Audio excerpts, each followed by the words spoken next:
Good morning class 9। Good morning to all of you. हमारे पास में चल रहा है चैप्टर नंबर 10 ग्रेविटेशन। आज हम इसमें पढ़ेंगे यूनिवर्सल लॉ ऑफ ग्रेविटेशन। पर इससे पहले मैं आपको एक चीज़ बता देना चाहता हूँ। In our solar system all the planets go around the sun. Why arguing the same way we can say that's there exist a force between the sun and the planets. ये हमारे पास में सन एंड प्लैनेट्स के बीच में एक force लगती है। From the above facts Newton's conclude that not only does the earth attract the Apple and the moon but all the objects in the universe attract each other. हमारे पास में जो Apple, सिर्फ अर्थ नहीं एप्पल को या फिर मून को अट्रैक्ट नहीं कर रही हैं, हमारे पास में जितनी भी जो थिंग्स हैं, जितनी वस्तुएं हैं, वो आपस में एक दूसरे को अट्रैक्ट कर रही हैं। This force of attraction between the object is called the gravitational force. What is the gravitational force? The force of attraction between the objects is called the gravitational force. What is gravitational force? तो यहाँ से लेके यहाँ तक the force of attraction between the object is called gravitational force. Okay, अब सबसे बड़ी बात क्या होती है कि हमारे पास में अगर एक दूसरे को चीज़ें अट्रैक्ट कर रही हैं, तो हम और दीवार एक साथ में खड़े हैं, तो हम दीवार से चिपक क्यों नहीं गए? हमारे पास में बुक है, हमारे सामने रखी है, बुक हमारे मुंह से आके क्यों नहीं चिपक गई या फिर हमसे आके क्यों नहीं चिपक गई? ये सभी चीज़ें हमारे ऊपर फैक्ट्स करती हैं। तो इसके बारे में अब हम पढ़ेंगे कि क्यों ऐसा होता है। ठीक है, देखिए अब आप universal law of gravitations. Every objects in the universe attract every other objects with a force which is proportional to the product of their masses and inversely proportional to the square of distance between them। ये हमारे पास में universal law of gravitation के बारे में दिया गया है कि every object in the universe attract every other objects with a force which is proportional to the product of their masses.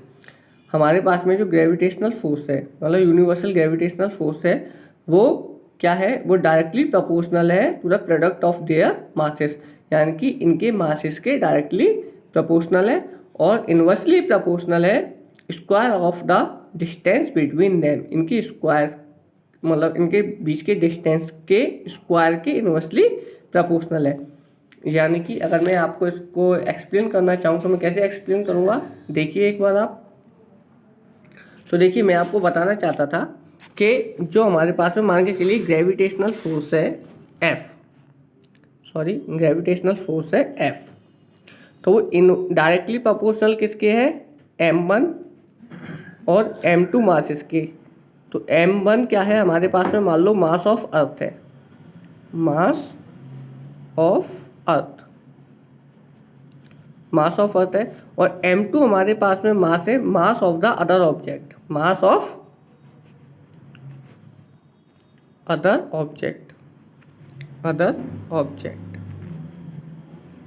ठीक है ना? तो हमारे पास में M1 और M2 मासेस के प्रोडक्ट के डायरेक्टली प्रोपोर्शनल है और इनवर्सली प्रोपोर्शनल है। डायरेक्टली प्रोपोर्शनल मतलब दोनों से डायरेक्टली प्रोपोर्शनल है। डायरेक्टली प्रोपोर्शनल का मतलब है कि अगर हमारे पास में इस पर कोई इफेक्ट होता है तो इस पर डायरेक्टली इफेक्ट पड़ेगा। अगर ये दोनों कम होते हैं तो ये भी कम होगा, ये दोनों बढ़ते हैं तो ये भी बढ़ेगा। और इनवर्सली प्रोपोर्शनल का मतलब है F inversely proportional to the square of distance between them. Square of distance between them ये क्या है? R क्या है? इन दोनों के बीच की डिस्टेंस है। यानी कि मेरे पास में ये हो गई, मेरे पास में अर्थ, ये हो गई अर्थ, और मेरे पास में कोई एक ऑब्जेक्ट है, मान के चलो इतनी हाइट पे रखा हुआ है, तो इनके बीच की डिस्टेंस कितनी है? R। तो ये होगी हमारे पास में R। वैसे R अपन सेंटर से लेते हैं, पर ये होगी हमारे पास में R। तो इसके इनवर्सली प्रोपोर्शनल है, वो स्क्वायर के इनवर्सली प्रोपोर्शनल है। तो इस तरीके से हमारे पास में अगर हम इन दोनों को कंबाइन कर देते हैं तो हमारे पास में F क्या हो जाता है? M1 M2 upon R square.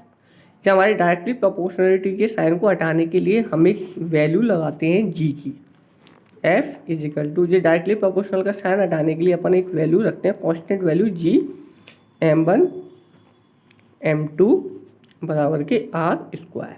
Clear है? ये हमारे पास में फॉर्मूला बन जाता है।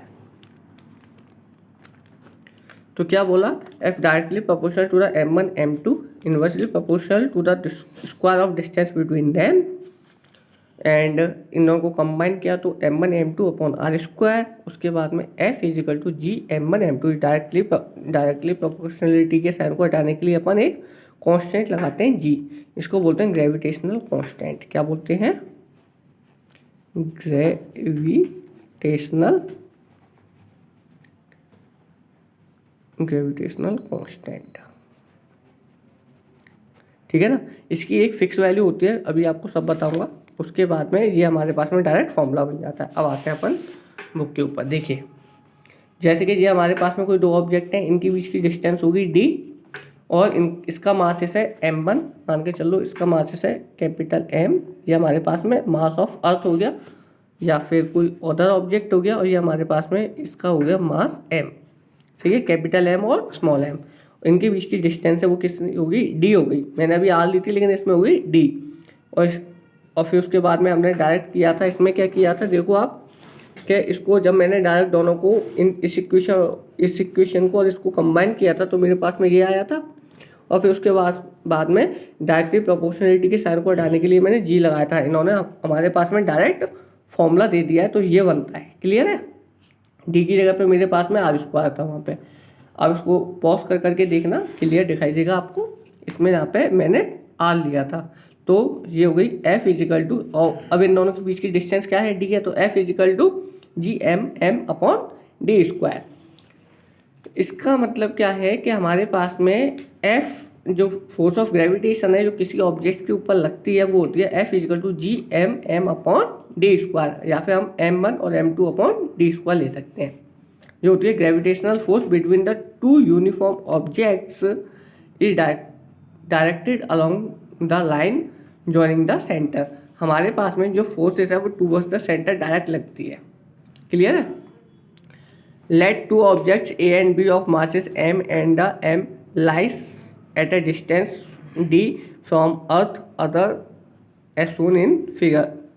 Let the force of attraction between the two objects F, जो दोनों के बीच में जो फोर्स है वो लग रही है F, according to the universal law of gravitation the force between the two objects is directly proportional to the product of their masses. अब देखिए जो मैंने आपको पहले करके दिखाया है वो हमें अब करके सेपरेट कर करके दिखा रहे हैं। क्या हमारे पास में जो force between the two objects है वो डायरेक्टली प्रोपोर्शनल है product of their masses. Product मतलब मल्टीप्लाई, इन दोनों के मासेस के मल्टीप्लाई के डायरेक्टली प्रोपोर्शनल है। और तो F directly proportional to the M और M, and the force between two object is inversely proportional to the square of distance between them. और फोर्स है वो इनवर्सली प्रोपोर्शनल है इसके स्क्वायर, इसके डिस्टेंस के स्क्वायर के। तो F inversely proportional to the distance of their square, तो F inversely proportional to the 1 upon D square. इन दोनों के बीच में आप देख सकते हैं डिस्टेंस क्या है, d है। तो कंबाइनिंग द फर्स्ट, इसको मान लो इक्वेशन फर्स्ट, इसको मान लो इक्वेशन सेकंड, तो कंबाइनिंग करें इन दोनों इक्वेशन को तो हमारे पास में क्या मिलता है, F directly proportional to the m upon D square. अब इस डायरेक्टली प्रोपोर्शनलिटी के साइन को हटाने के लिए हमने कांस्टेंट लगाया है g, तो F equal to G m upon D square. तो where g is the constant of proportionality and is called the universal gravitational constant. इसको हम यूनिवर्सल ग्रेविटेशनल कांस्टेंट बोलते हैं, जिसकी वैल्यू होती है हमारे पास में, देखिए इसकी मैं आपको डायरेक्ट वैल्यू बताता हूँ। इसकी जो डायरेक्ट वैल्यू होती है वो होती है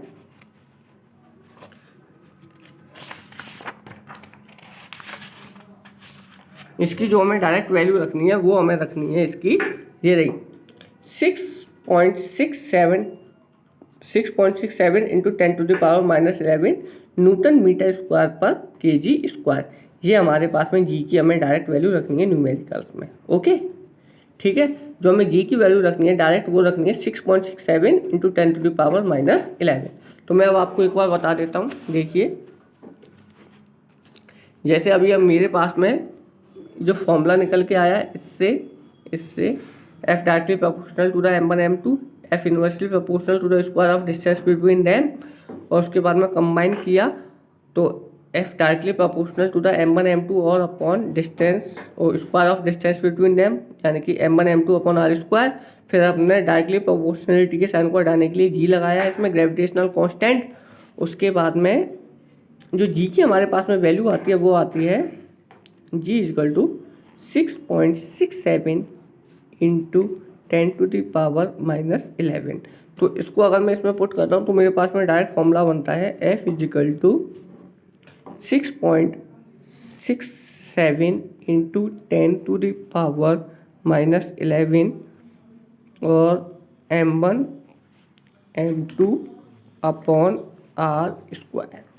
ठीक है बच्चे, ये हमारे पास में डायरेक्ट फॉर्मूला बन जाता है। इससे हम क्या करेंगे, अपने न्यूमेरिकल सॉल्व करने के लिए इसकी हेल्प लेंगे। क्लियर है बच्चे?